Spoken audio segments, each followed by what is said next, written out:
I know we talked about it the other day, but what do you lean on for some of those 5 who have been here and who have played in this game to maybe spread the message to some of the newcomers about what Dragon Rights means around here? Yeah, we actually haven't even talked about that yet. So we've been focused really on ourselves the last 2 days and getting better from what we've actually had some practice time now. So instead of just being in prep mode, we've actually been able to just focus on us. So we'll get into Missouri and everything today. So I'll ask them about it, but I also think too, like, I was thinking about it actually this morning. Rivalries, it's been kind of lopsided, so I don't know how much of a rivalry it is. So our goal is to make it a rivalry, and that means competitive games. So that's the plan. Can I ask you about Janice Block and Butler as a coach, or are you sitting there going, if you foul her, I swear to God? Everything happened probably so quickly. I wasn't even in that freak out moment, but no. I was just really impressed. We handled the ball screen like we wanted to, and then how we rotated out and we X'd out perfectly on it, and she was right there with the high hand, all the things that really we teach. So, I didn't get to that point, so luckily. Is it okay she left her feet? Is that something you teach, or?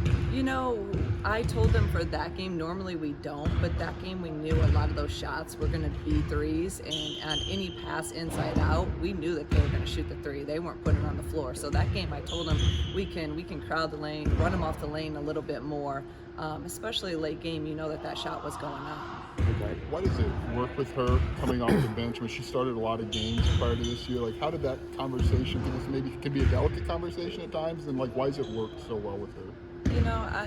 It really wasn't a conversation. It was, this is what we're going to do, and then I talked to her about it after the fact in our individual meetings, just about, it's nothing you're doing or not doing. It's just what I went with, and I don't know, it could change. I could bring, I could put her in the starting lineup and put some other people off.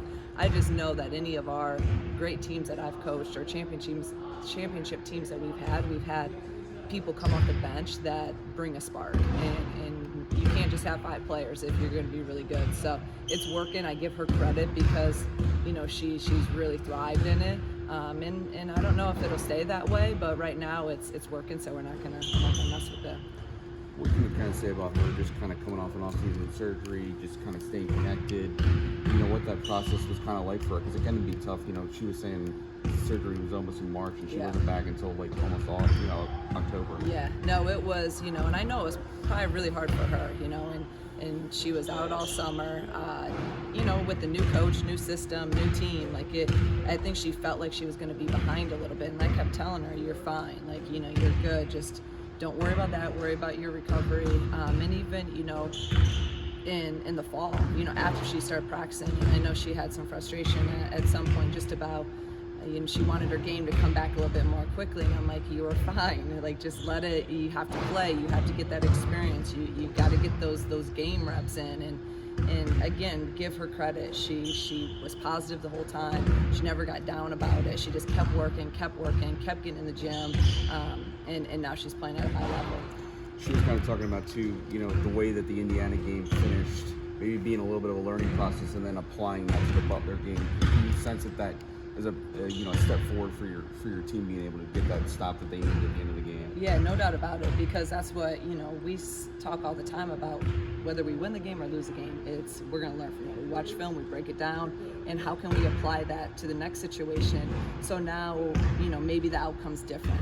And I really give our team a lot of credit, because we did. There were some times in that Indiana game we didn't get the stop. We didn't convert on the offensive play. We missed a basket here or there. So to be able to go into Butler and have the poise, again, just like in Indiana, I was really impressed and happy with our poise down the stretch. So to have that poise to be able to make a play when we needed one stop, I definitely think that was learning from that Indiana game. You see McIver now at Butler and then at Indiana. What's your philosophy as a coach or mindset as a coach when she's on a heater like that? It feels like if you micromanage it, you can only screw it up. Yeah, it's give her the ball and let her go, right? And we kind of did that in Indiana. They were doing a really good job of taking away our shooters. They respected our shooters. They weren't going to give them anything. So that's good, because now that opens up the floor for everyone. And we really, late in Indiana game, we were just really keeping the ball in her hands and setting her some high ball screens and letting her make plays. And as she's, able to do that, now they got to make a decision. Are you going to double off someone? How are they going to guard it? And if they don't double, then, I'll take Makira taking those shots all day. If they double down or help off, then we're going to be able to, get some other people involved. So it's just kind of the flow of the game and who's feeling it, what's working, and we're going to go to that hot hand, especially down the stretch in those tight games. Is there a need to caution them against, Makira will just take care of it kind of mentality? I wouldn't call it just standing around and letting her make a play, but to stay engaged and not just rely on that, if that makes sense. Yeah, no, I think that's, again, it's part of it, right? They have trust in her, I have trust in her, but then you can't win with one player. We know that. They know that. Like I just said, they got to pick kind of their poison. So we're going to put the ball in her hands. We're going to run other stuff as well. And how do they guard it? We got to take what they give us. So it's not, it could be Makira one night. It could be Jada one night. It could be KB one night. Like, we're going to try to look to go with the person that's really feeling it that night. But we also may use that as a decoy, have the ball to set other people up. So we're always just trying to take what the defense gives us, and whatever they give us, I trust our players to be able to make those plays. You said you've been working on yourselves, but what have you seen out of Missouri? What the challenge will be for them? Yeah, in Missouri, their system, Robin does a great job, down there. They can spread you out. All of them can shoot the three. They can go 5 out with their 5 player. They run really good action, so they get you spread, and then if you mess up on handling some of their screens, they make you pay with threes. So, and they're an experienced team. They're all pretty much junior, seniors. They've been there, they've done it. Obviously, they always play well at home. They've beaten South Carolina at home. So it's gonna be a tough game for us, but it's also, I look at it as a great opportunity, right? They're receiving votes in the top 25.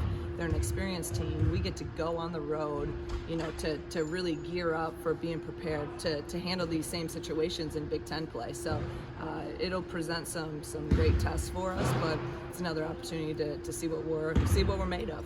And having already been on the road at Indiana, a tough environment, and then getting one at Butler, does this feel like, the team has confidence to go into another road environment like that? I think so, yeah, for sure. That Indiana game, and just in the environment there, it was a great atmosphere. It was loud in there. It was good for us to be able to play in that. Obviously going to Butler and being on a true road game and having to fight through some adversity and get a win there. And now this Missouri game is going to be another difficult environment to play in. So again, I'm looking forward to it. It'll prepare us for, the most important part of the season, and that's Big Ten play that's coming up. And as a coach of this program, Dragon Rights is kind of a thing, but having what essentially is a home and home with a power opponent outside of conference, do you like that? I know the men just set up one with Tennessee as opposed to another neutral setting or whatever. Yeah, I think there's kind of pros and cons to both, but I think it'll be good. Right now, I wish it was at neutral because we're going to their place, but that's not going to change. So Next year I'll like it that it's home and home. I think that it's always good to be able to have a really good team coming to your home court, and especially if we can get State Farm Center, the atmosphere that I'm hoping it to be, and hopefully by next year we'll get it there. So I think it's a great series. How would you massage the finals week with your team? And I assume Dayton was on a quarter system, so you've been through this before a number of times. Yeah, it was interesting though that we had a lot of kids that had finals last Friday, and I wasn't used to that. I wasn't used to having a game, Sunday, and they're in the really the thick of finals and studying. So that was interesting for me, and I think that there was, you can maybe see some of that in that game. So, most of our kids are done. They'll be done today. So hopefully, we can really be focused, and now they have no stress or anything besides basketball. But we gave them yesterday off, and we gave them Monday off, so they've had a couple days this week to really get some mental rest, some physical rest, and now we're right into our 2-day prep of Mizzou. How important was that time? Like, just in the season, you don't have time to work on yourself. Like, how important was were those just 2 practices or whatever to have that? Yeah, it was. It was only 2 practices, but every practice we've had has really been okay. It's been prep. We're preparing for this team. We're preparing for that team. So I think that it was critical for us, and we got to kind of get back to some of the basics with us, and just we need to tighten up this, we need to tighten up that, instead of saying, okay, we're handling this way because it's, Mizzou's doing this. So it was good. It was good to have, and actually, you know, hopefully it'll help us going into, you know, today where we kind of get back into that prep mode. Everybody good?